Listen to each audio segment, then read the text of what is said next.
अस्सलामुअलैकुम, आप देख रहे हैं समा। मैं हूं रमीज अहमद और मैं हूं इरम ज़ईम। खबरनामे के आगाज़ करेंगे और सबसे बड़ी खबर आपको देंगे कि वज़ीर आज़म इमरान खान अपोजिशन पर बरस पड़े। फैसलाबाद में सेहत कार्ड की तकरीब से खिताब में कहा कि जरदारी चेक बुक लेकर कभी किसी सियासतदान को खरीदते हैं तो कभी किसी और को खरीदते हैं। पाकिस्तान इसलिए नहीं बना था कि टाटा और बिरला की जगह शरीफ और जरदारी आ जाएं। चोरों के टोले का खांसी का इलाज भी बाहर होता है। हैरत का इजहार करते हुए बोले, यहाँ एक वकील कहता फिर रहा है कि उसे एक मौका और दो। वज़ीर आज़म बिलावल भुट्टो पर तंज करते हुए बोले कि सिंध में एक पार्टी के लीडर को 13 बरस हो गए, उन्हें उर्दू भी सही से बोलना नहीं आती। जिन लोगों ने कहा था कि पेट फाड़ कर पैसे निकालेंगे, ये आज उनसे जाकर गले मिल रहे हैं। ये जो सारे चोरों का टोला भी इकट्ठा हुआ है, इनकी खांसी का इलाज भी बाहर होता था। टीवी पे आ रहा है जनाब, वो एक चोर दूसरे चोर से मिलने जा रहा है, उसी के ऊपर कह रहा था पेट फाड़ के पैसे निकालूंगा, आज उसको मिल रहा है। 20 साल पहले दोनों गाली एक दूसरे को चोर कहते थे। जरदारी को जेल ये नून लीग ने डाला था, उसका पेट फाड़ के पैसा किसने निकालना था? तहरीक इंसाफ ने नहीं निकालना था। जनाब आसिफ जरदारी साहब पेट से एक पॉइंट निकलवा कर कौम के किस्मत में शामिल करेंगे। इलाज करवाने गया था अपना बाहर, एक मुजरिम कहता जी बड़ी दिल की बीमारी है। वो सीढ़ियों पे चढ़ता जा रहा है दिल की बीमारी के साथ, अपनी फैक्ट्रियां देख रहा है जाके वहाँ, और उसको यहाँ सोचे यहाँ के हमारे कोई वकील कह रहे हैं कि जनाब इसको फिर से मौका दो मुल्क लूटने का, लाइफ टाइम बैन इसका खत्म करो। हैरत होती है मुझे। और वो जरदारी साहब वो चेक बुक चोरी के पैसे से आ गया लोगों को खरीदने के लिए, कभी किसी को पॉलिटिशियन को खरीदता है, कभी किसी को खरीदता है। तुमने जो भी करना है, मैं 3-3.5 साल से सुन रहा हूँ, आज गया तो कल गया और परसों गया। ख्वाहिशें इनकी लगी हुई हैं क्योंकि इनको डर है कि इन्होंने पकड़े तो जाना ही है। देर लग रही है, एडजर्नमेंट ले रहे हैं, जज लंबी लंबी डेट्स दे रहा है, केस नहीं सुनता, लेकिन सुनना तो है, और जब भी सुनेगा तो इन्होंने जेलों में जाना है। तो जल्दी पड़ी हुई है सबको कि जल्दी जल्दी इसको फारग करो, नहीं तो हम सारे इकट्ठे चले जाएंगे जेल में। मुल्क के बनाने का मकसद ये तो नहीं था कि टाटा और बिरला की जगह शरीफ और जरदारी अमीर हो जाएं। जब तक ये दो खानदान इस मुल्क को लूटते रहेंगे, ये मुल्क का कोई मुस्तकबिल नहीं है। एक मुल्क को आपको तबाह करना हो, बम मारने की जरूरत नहीं होती, अच्छे बुरे की तमीज खत्म करें, मुल्क तबाह हो जाता है। करप्शन को एक्सेप्टेबल कर दें, मुल्क तबाह हो जाता है। सारों को कहता कि ये है असल में पाकिस्तान की जंग, रूल ऑफ लॉ, कानून की बालादस्ती। नून लीगी रहनुमा ख्वाजा साद रफ़ी कहते हैं, इमरान खान की हुकूमत का जाना ठहर चुका है। आवाम का एतमाद तो कब का उठ चुका, अब असम्बलियों में कब अदम एतमाद होता है, वक्त का तयन जल्द होगा। अच्छी बात है कि सारे इकट्ठे हो रहे हैं।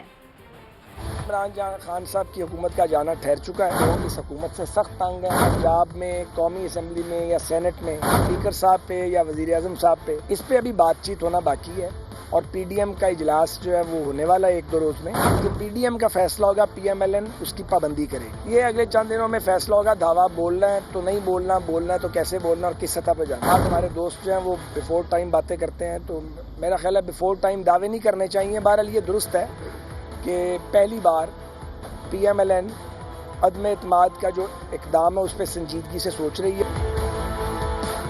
वज़ीर दाखिला शेख रशीद कहते हैं कि एस्टैब्लिशमेंट न्यूट्रल है और मुंतखब हुकूमत के साथ है। अपोजिशन को चैलेंज भी कर दिया कि अदम एतमाद का शौक भी पूरा कर लें। शिकस्त उनका मुकद्दर बन चुकी है। हुकूमत को बेसाखियों का इल्ज़ाम देने वाले खुद सहारे ढूंढ रहे हैं।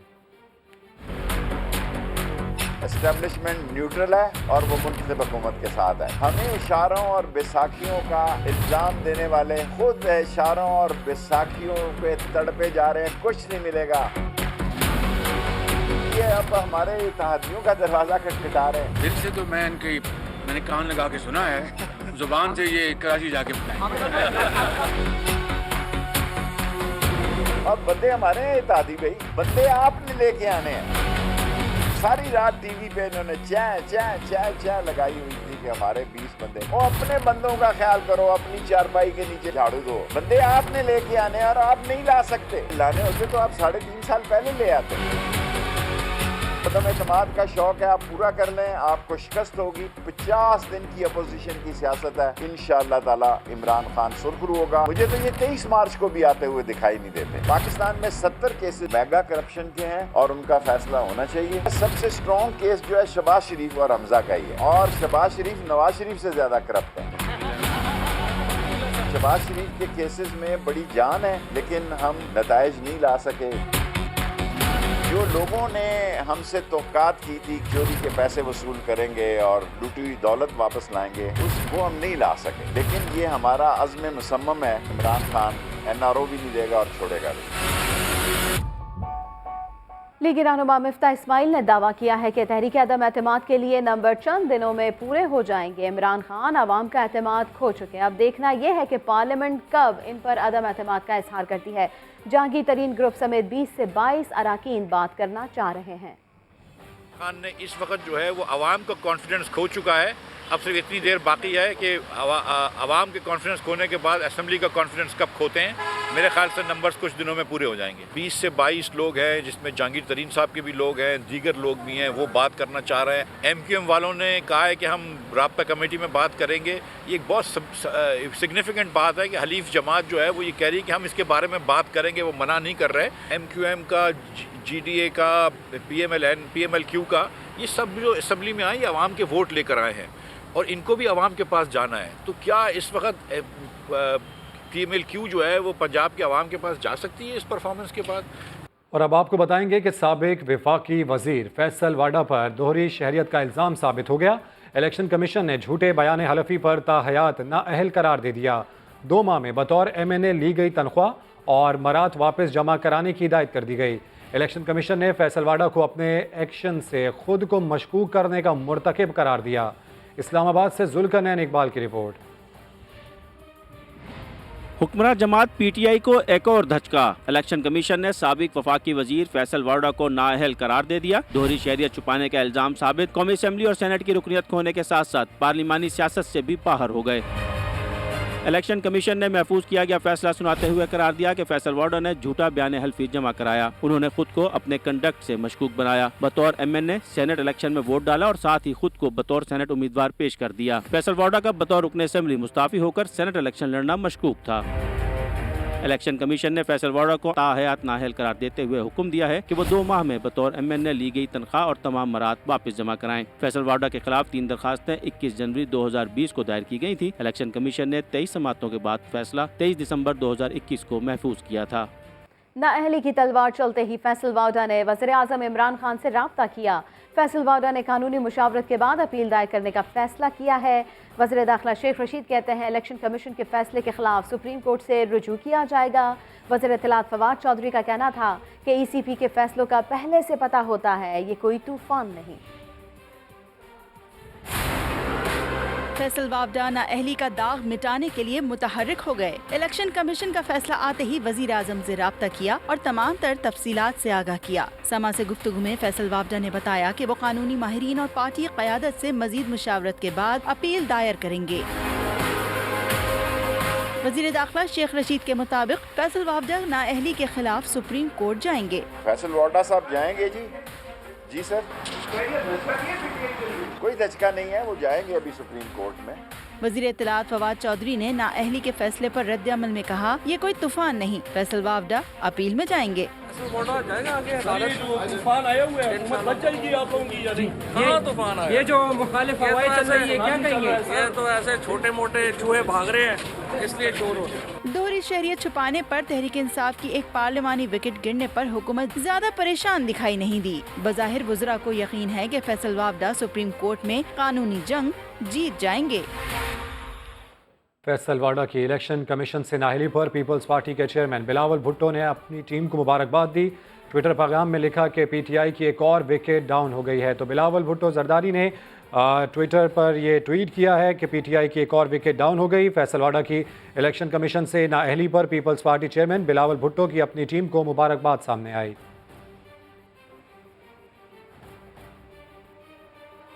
गवर्नर सिंध इमरान इस्माइल ने इलेक्शन कमीशन पर जानिबदारी का इल्ज़ाम लगा दिया। कहते हैं फैसल वाडा ने कोई चोरी नहीं की कि उनके पास सुप्रीम कोर्ट जाने का हक है।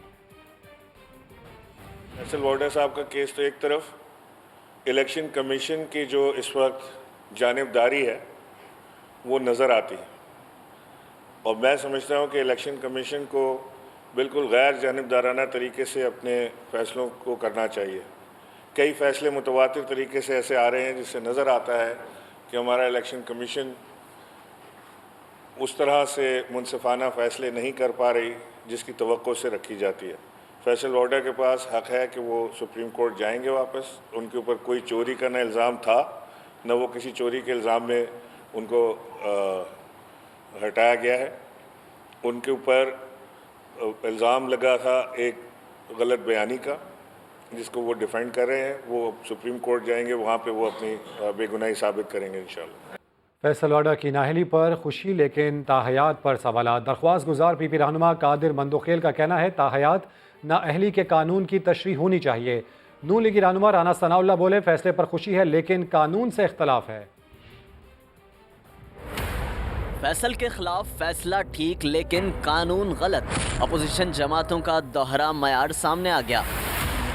समा की खुसूसी ट्रांसमिशन में गुफ्तगू करते हुए पीपी रहनुमा कादिर मंदोखेल ने कहा वाडा की नाअहली उनकी सियासी फतह है लेकिन नाअहली के कानून की तशरीह होनी चाहिए। आज जो कि मुझे फ़ायदा हुआ है, मेरे मुखालिफ को तायात नाइल कर दिया है, मगर उसके बावजूद मैं इस बात की हामी हूँ कि इस 621F की तशरीह होना चाहिए कि आखिर इसके अंदर कोई वाज़ेह वो नहीं है। ना 621F के अंदर न ये है कि 5 साल रहा है, न ये है कि 110 और न ये है कि तायात। नून लीगी रहनुमा राना सनाउल्लाह भी यही कहते हैं फैसला बहुत अच्छा है, ऐसा ही होना चाहिए था लेकिन कानून से इख्तलाफ है। फैसला जब आइन और कानून के मुताबिक है उसके ऊपर तो बहस होनी चाहिए, एतराज नहीं होना चाहिए। लेकिन हाँ, ये जो कानून है कि किसी को नाअहल कर दिया जाए फॉर लाइफ टाइम, ये मैं आज भी कहता हूँ और हमारा इसके ऊपर बड़ा वाजिब शामसा भी ये गलत है। फैसल वाडा आइन के आर्टिकल 62(1)F के तहत ताहयात नाअहल करार दिए गए हैं। 62(1)F का अहम हिस्सा ईमानदारी है। कोई रुकन ईमानदारी के पैमाने पर पूरा न उतरे तो उससे ताहयात नाअहल किया जाता है। साबिक वज़ीर आज़म नवाज शरीफ और जहांगीर तरीन पर भी 62(1)F की तलवार चल चुकी है। तहरीक इंसाफ के रहनुमा फैसल वाडा के खिलाफ कादिर मंदोखेल और दीगर ने दरख्वास्त दायर की थी। नाअहली केस 22 माह ज़ेर समात रहा। कब क्या हुआ जानते हैं इस रिपोर्ट में। मैं हिस्ट्री लिख रहा हूँ, हिस्ट्री का हिस्सा बनने जा रहा हूँ। फैसल वाडा तहरीक इंसाफ के रहनुमा, सेनेट के रुकन। मैं शुक्रगुजार हूँ इलेक्शन कमीशन का भी, तरीके से सुन रहे हैं दोनों पार्टीज को। उन पर इल्जाम था कि अमरीकी शहरियत बयान हल्फी में सामने नहीं लाए, कागजात नामजदगी में दोहरी शहरियत छुपाई। उनके खिलाफ केस 21 जनवरी 2020 में दायर किया गया था। कादिर मंदोखेल, मियां फैसल और मियां आसिफ महमूद दरख्वास्त गुजार थे। पहली समात 3 फरवरी 2020 में हुई और फिर 22 माह नाअहली केस जेर समात रहा। और मेरी क्लैरिटी और मेरी इनोसेंस विद प्रूफ है। फैसल वाडा ने केस का फैसला रुकवाने के लिए सिंध हाई कोर्ट से भी रुजू किया। मजमूई तौर पर 23 समातें हुई। फैसल वाडा ने मार्च 2021 में कौमी असम्बली की रुकनियत से इस्तीफा दिया और सेनेटर मुंतखब हुए। केस इस दौरान चलता रहा। इस्लामाबाद हाई कोर्ट में भी समात हुई। इस्लामाबाद हाई कोर्ट ने इलेक्शन कमीशन को हिदायत की कि 2 महीनों में केस निपटाया जाए। 23 दिसंबर 2021 की समात पर फैसला महफूज किया गया। हिस्ट्री का हिस्सा बनने जा रहा हूँ। तौहीन अदालत केस। वफाकी वज़ीर फवाद चौधरी और फिरदौस आशिक अवान ने अदालत से गैर मशरूत मुआफ़ी मांग ली। परवेज़ मुशर्रफ संगीन गद्दारी केस में वफाकी वज़रा ने स्पेशल कोर्ट के सरबराह के खिलाफ तौहीन आमेज़ रिमार्क्स दिए थे। केस की समात के बारे में मज़ीद जान लेते हैं समा के नुमाइंदे सज्जाद हैदर से। सज्जाद, मज़ीद तफसील दीजिएगा। जी बिल्कुल, आज जो है वफाकी वज़ीर इत्तलात फवाद चौधरी और फिरदौस आशिक अवान जो है पेशावर हाई कोर्ट में पेश हुए। साबिक सदर परवेज़ मुशर्रफ संगीन गद्दारी केस में जो फैसला खसूसी जज की अदालत मरहूम शेख वकार ने किया था, उसके खिलाफ जो है वफाकी वज़रा ने प्रेस कॉन्फ्रेंस की थी। उनके खिलाफ जो है नाज़िब अल्फाज इस्तेमाल किए थे, जिसके बाद पेशावर हाई कोर्ट में जो है तो इन्हें अदालत केस जो है दायर किया गया था, जिस पर जो है आज दोनों अदालत में पेश हुए और अदालत से गैर मशरूत माफ़ी मांगी। जबकि अदालत ने यहाँ पर कहना था कि आपने जिस बंदे की दिल आज़ारी की है आपको उससे भी माफ़ी मांगनी चाहिए, तो वो तो अब कब्र में, तो आपको चाहिए कि उनकी कब्र पर जाएं, चादर चढ़ाएं और फूलों की चादर चढ़ाएं और उनसे वहाँ पर माफ़ी मांगी। क्योंकि हम तो अदालत तो आपको माफ़ कर दी, लेकिन आपने जिस बंदे की दिल आज़ारी की है आपको उससे माफ़ी मांगनी चाहिए। तो इसके बाद जो है फवाद चौधरी और फिरदौस आशिक अवान दोनों ने जो है अदालत से गैर मशरूत तौर पर माफ़ी मांग दी। केस में पहले भी वफाकी वज़ीर कानून फारूक नसीम, शहजाद अकबर और जो है साबिक अटॉर्नी जनरल मंसूर अमान जो है ऑलरेडी जो है माफ़ी मांग चुके हैं। ठीक है, अपडेट्स के लिए शुक्रिया सज्जाद। नैब इंटेलिजेंस विंग की कार्रवाई। नैब में तैनातियों के जाली लेटर्स जारी करने के इल्ज़ाम में 3 मुल्ज़िमान को गिरफ्तार कर लिया गया है। इसी के ऊपर बात कर लेते हैं सुहेल रशीद से। सुहेल, कार्रवाई कहाँ की गई है? इस्लामाबाद में ये कार्रवाई की गई है। नैब से ग्रेड 5 और 14 में तैनाती के खतूत मिलने पर कुछ अफराद ने ज्वाइनिंग के लिए रब्ता किया था, जिसके बाद नैब की तहकीकात में ये बात सामने आई थी कि ऐसे कोई लेटर्स कभी नैब ने जारी किए, ना ही ऐसी कोई पोस्ट वहाँ पर मौजूद थी। उसके बाद चेयरमैन नैब की हिदायत पर ये तहकीकात आगे बढ़ाई और उसके बाद आज शाहिद अली, असद अली और खालिद मीरानी नामी 3 मुलजमान को नैब इंटेलिजेंस विंग ने गिरफ्तार करके पुलिस के हवाले कर दिया है। बहुत शुक्रिया सुहेल रशीद आपका। लेडी रेडिंग अस्पताल पेशावर के तर्जुमान आसिम का कहना है कि इमरजेंसी में आने वाले मरीजों के लिए शनाख्ती कार्ड दिखाना लाजमी नहीं होता। समा से गुफ्तगू करते हुए बताया कि पुलिस को CCTV का रिकॉर्ड दे दिया है। ये एक्सीडेंटली यहाँ पे क्रिटिकल हालत में आई थी, तो इसके पास कोई डॉक्यूमेंट अवेलेबल नहीं था। पर्ची इसके नाम की बनी थी, लेकिन एंट्री हमारे पास इसके नाम की हुई है, तो रेलेवेंट रिकॉर्ड है। अनफॉर्चुनेटली हमारे पास इस वजह से भी नहीं है कि इमरजेंसी में आई थी और इसके पास अपना CNC भी नहीं था। पुलिस डिपार्टमेंट ने अपनी पूरी कोशिश की, यहाँ पे CCTV फुटेज निकाल को हमने प्रोवाइड किया और रेलेवेंट और भी इंफॉर्मेशन जो हमारे पास अवेलेबल थी वो हमने पुलिस को जो है वो प्रोवाइड कर दी है। लाहौर में सोशल मीडिया की दोस्ती ब्लैकमेलिंग में बदली, 2 घर उजाड़ दिए। डस्का की खातून को साकिब नामी शख्स से दोस्ती हुई। लड़के ने नाजेबा वीडियोस बनाकर पहले खातून को ब्लैकमेल किया, फिर घर वालों को भेजी। वीडियो के बाद शौहर ने तलाक दे दी। इसी के ऊपर बात कर लेते हैं रियाज अहमद से। रियाज, क्या है ये तमाम तर मामला? जी बिल्कुल ऐसा है कि साहिब इकराम लाहौर ने ये कार्रवाई की है। ये खातून थी जिसकी फेसबुक पर एक शख्स से दोस्ती हुई और उसके बाद दोस्ती इस कदर आगे बढ़ गई कि उस शख्स ने इस खातून की गैर अखलाकी वीडियोस बनाई और वीडियोस बनाने के बाद फिर इसको ब्लैकमेल करना शुरू किया। लाखों रुपए इससे बटोरने के बाद फिर उस शख्स ने ये कहा कि जिसका नाम साकिब है, FIA के मुताबिक, वो साकिब ने इस खातून को कहा कि मुझे मजीद पैसे दो वरना ये जो वीडियोस हैं गैर अखलाकी को तुम्हारी फैमिली को दे दो। खातून ने पैसे देने से इनकार किया तो उसने ये वीडियो उनकी फैमिलीज को दे दी और फैमिली को जब मिली तो उस खातून के शोहर ने ना सिर्फ उसको तलाक दी बल्कि उसके बेटे ने फिर इसको फायरिंग करके शदीद जख्मी भी कर दिया और ये वीडियो की बिना पर इसकी बहन को भी जो है इसके बहनोई ने तलाक दे दी। तो अब ये खातून जो है जख्मी हालत में जो है वो दारुल अमान में इलाज करवा रही है और दूसरी तरफ जो मुलजिम है वो FIA ने पकड़ लिया और उससे मजीद तफ्तीश जारी है। बहुत शुक्रिया रियाज अहमद आपका। नो कोर्ट में 2 बच्चियों से मुबैना इज्तमाई ज़्यादती का वाक़या। सिंध हाई कोर्ट के चीफ जस्टिस ने वाक़े का नोटिस ले लिया। अदालत ने DIG और SSP मीरपुर खास को रिपोर्ट के साथ पेश होने का हुक्म दे दिया। रिमार्क्स दिए कि वाक़े में मुलव्वस अफराद के खिलाफ कार्रवाई करके रिपोर्ट पेश की जाए। दोनों आला अफसरान 15 फरवरी को ज़ाती तौर पर पेश हों। इस्लामाबाद पुलिस की तालिब इल्मों पर फायरिंग। जंगी सैदा में गुज़िश्ता शब पुलिस एहलकारों ने 10वीं जमात के तालिब इल्म को गोली मारकर जख्मी कर दिया था। पुलिस एहलकारों के खिलाफ मुकदमा दर्ज कर लिया गया है। हमारे नुमाइंदे असलम खोकर इस वक्त जख्मी तालिब इल्म उज़ैफ़ा के साथ मौजूद हैं, उनसे वाक़े की तफसील जानते हैं। जी असलम, उज़ैफ़ा का इस वाक़े पर क्या कहना है? चलते हैं, वफाकी वज़ीर फवाद चौधरी प्रेस कॉन्फ्रेंस कर रहे हैं। चीज़ें मंगवाओ और इस्तेमाल करो। अब 20 करोड़ या 22 करोड़ की आबादी का जो मुल्क है वो दुबई या सिंगापुर के मॉडल के ऊपर तो नहीं बन सकता था, लेकिन ये जो इसाक डार था या ये जो सारे बैठे हुए थे इनका तो ये देखिए, आज जब रुपया बढ़ता है, एक तो इशू है ना, जिस शख्स की भी बाहर जायदाद है, जब भी डॉलर यहाँ पे बढ़ता है, रुपये की कीमत गिरती है, सबसे ज़्यादा फ़ायदा किस तबके को होता है? सबसे ज़्यादा फ़ायदा उस तबके को होता है जिसकी जायदाद बाहर है, जिसका रुपया जो है वो बाहर पड़ा हुआ है। लिहाजा इन्होंने एक ऐसा मॉडल क्रिएट किया जिसके नतीजे में पाकिस्तान की इंडस्ट्रियलाइजेशन ख़त्म हो गई और पाकिस्तान एक सर्विस सेक्टर इकॉनमी बन गई। इसके नतीजे में पाकिस्तान की अंदर बेरोज़गारी भी आई, हमारे यहाँ अनस्किल्ड लेबर जो है वो डेवलप हुई और हम अभी उसमें जो है वो पड़ गए। अब हम 3.5 साल में हम क्या कोशिश कर रहे हैं? हमने इंडस्ट्री को खड़ा किया, हमने एग्रीकल्चर को खड़ा किया।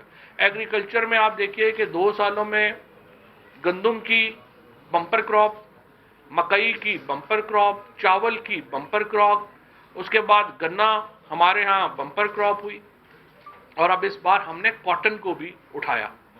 उसके साथ साथ यहाँ पे आपके सूबे में जैतून जो है वो लगा, क्योंकि इस वक्त पाकिस्तान, जब इमरान खान ने हलफ लिया था उस वक्त इंटरनेशनल मार्केट में जो एडिबल ऑयल था यानी पाम ऑयल जो था उसकी कीमत थी कोई $515 मैट्रिक टन, आज उसकी कीमत है $1300 मैट्रिक टन। इसी तरह से जो तेल है वो 40, 45, $50 से वो 90, 92, $94 के ऊपर चला गया। अब आप देखिए जो चीज़ें आपने ये चीज़ें बाहर से मंगानी है। प्रेस कॉन्फ्रेंस कर रहे हैं। सुप्रीम कोर्ट ने खैबर पख्तूनख्वा में बल्दियाती इंतखाबात का दूसरा मरहला मुलतवी करने का पेशावर हाई कोर्ट का फैसला मुअत्तल कर दिया। इलेक्शन कमीशन की दरख्वास्त पर फरीकैन को नोटिस भी जारी कर दिए। जस्टिस एजाजुल हसन ने सवाल उठाया कि हाईकोर्ट को फैसला देने की इतनी जल्दी क्या थी। जुल्करनैन इकबाल की रिपोर्ट। इलेक्शन कमीशन को सुप्रीम कोर्ट से बड़ा रिलीफ मिल गया। खैबर पख्तूनख्वा में बल्दियाती इंतखाबात का दूसरा मरहला रोकने के पेशावर हाई कोर्ट के फैसले के खिलाफ हुक्म इम्तना जारी कर दिया। कहा, एबटाबाद बेंच ने इलेक्शन कमीशन को सुने बगैर फैसला कैसे दे दिया। इलेक्शन कमीशन के वकील अफनान करीम कुंडी ने दलाइल में कहा कि Peshawar high court Abbottabad bench में 1 फरवरी की समाअत का नोटिस 2 फरवरी को मौसूल हुआ। तब तक बल्दियाती इंतखाबात का दूसरा मरहला रोकने का हुक्म दिया जा चुका था। दरखास्त 5 अजला का शेड्यूल तब्दील करने की थी, मगर 18 अजला का इलेक्शन मौखर कर दिया गया। जस्टिस आयशा मलिक ने ऑब्जर्वेशन दी कि हाई कोर्ट को फैसले से पहले इलेक्शन कमीशन का मौक़िफ़ सुनना चाहिए था। दरखास्त गुजारों के वकील ने मौसमी हालात का उज़्र पेश किया तो 2 रुकनी बेंच ने करार दिया कि इस बात की तस्दीक नहीं हुई कि केपी में मौसमी हालात इलेक्शन में रुकावट डाल सकते हैं। महकमा मौसमियात की रिपोर्ट को इलेक्शन कमीशन ने देखना था, अदालत ने नहीं। केस की आइंदा समाअत पीर 14 फरवरी को होगी। MQM ने सिंध लोकल गवर्नमेंट एक्ट 2021 के तहत होने वाली हल्का बंदियों को चैलेंज कर दिया। नए बल्दियाती कानून के तहत हल्का बंदियों के खिलाफ आईनी दरख्वास्त सिंध हाई कोर्ट में दायर कर दी गई। नए बल्दियाती कानून के तहत हल्का बंदियों के खिलाफ आईनी दरख्वास्त MQM के खालिद मकबूल सिद्दीकी समेत 5 रहनुमाओं की जानिब से दायर की गई। दरख्वास्त में मौक़िफ़ इख्तियार किया गया कि 31 दिसंबर 2021 को हल्का बंदियों के लिए जारी नोटिफिकेशन को गैर आईनी, गैर कानूनी करार दिया जाए। सिंध हुकूमत को नोटिफिकेशन वापस लेने का हुक्म दिया जाए। सिंध हुकूमत की जानिब से हल्का बंदियाँ लिसानी बुनियादों पर की गई हैं। बल्दियाती हुकूमतों को तस्लीम न करने में बदतरीन तारीख पीपल्स पार्टी की रही है। MQM के कन्वेनर खालिद मकबूल सिद्दीकी की अदालत में हल्का बंदियाँ चैलेंज करने के बाद गुफ्तगू। कहा, हम ना होते तो हुकूमतें ही नहीं, जमहूरियत भी नहीं बच सकती थी। नवाज शरीफ की बारियाँ कहीं और से लगती हैं। तहरीक इंसाफ ने जमहूरियत और अवामी हुकूक को नुकसान पहुँचाया तो फैसला करने में आज़ाद होंगे। इलेक्टेड हुकूमतों ने 3rd tier ऑफ गवर्नमेंट को तस्लीम ही नहीं किया है, ना कभी इलेक्शन करवाया था। सबसे बदतरीन तारीख सिंध की है,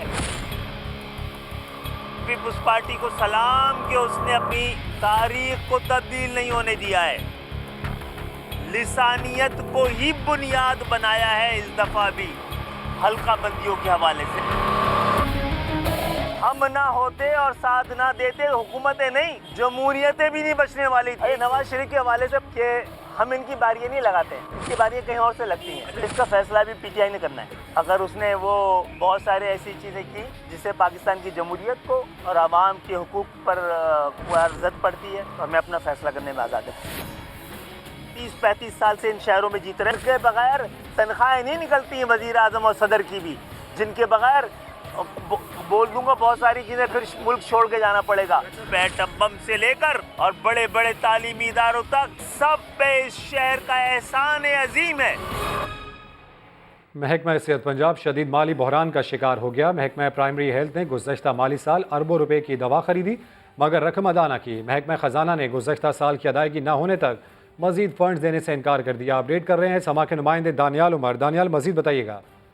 देखिए नमीज, महकमा प्राइमरी हेल्थ ने गुज़श्ता साल अरबों रुपए की दवा खरीदी मगर उसकी रकम जो है वो अदा नहीं की, जिस पर अब महकमा खजाना ने गुज़श्ता साल की अदायगी ना होने तक जो मजीद फंड्स हैं वो देने से इनकार कर दिया है। महकमा खजाना ने कहा है कि जब तक फंड्स की अदायगी होगी तब ही आगे वो फंड्स अदा करेंगे।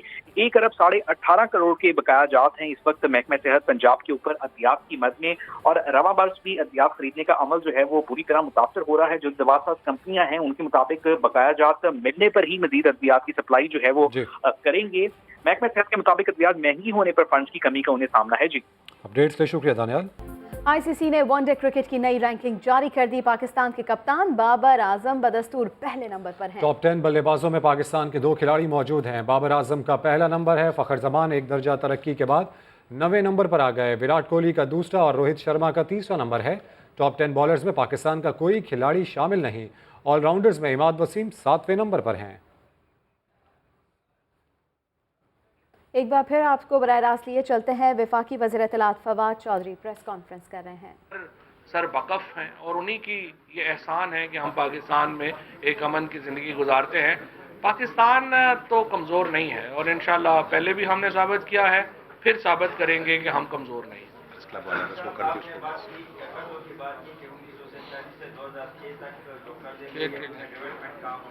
लेकिन 2006 के बाद नवाज दौर और जरदारी दौर में मिलते करते थे, लेकिन उससे काम नहीं हुआ।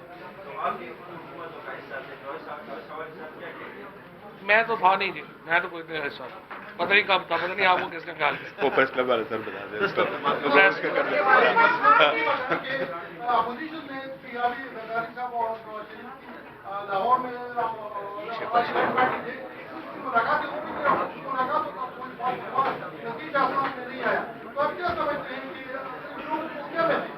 इन दोनों को मेरा मैसेज ये है कि ये सारे जो चूहे हैं ये पाकिस्तान से भागना चाहते हैं। शहबाज शरीफ का ये नो कॉन्फिडेंस लाने का या इनका मरियम का और कोई मकसद नहीं है सिवाय इसके कि इनको इजाज़त दी जाए पाकिस्तान से बाहर जाने की। वो हम पाकिस्तान से बाहर नहीं जाने देंगे। पाकिस्तान का पैसा है, पाकिस्तान के लोगों को वापस करें, उसके बाद जो है वो करेंगे। अच्छा जी, मैं प्रेस क्लब पे थोड़ी बात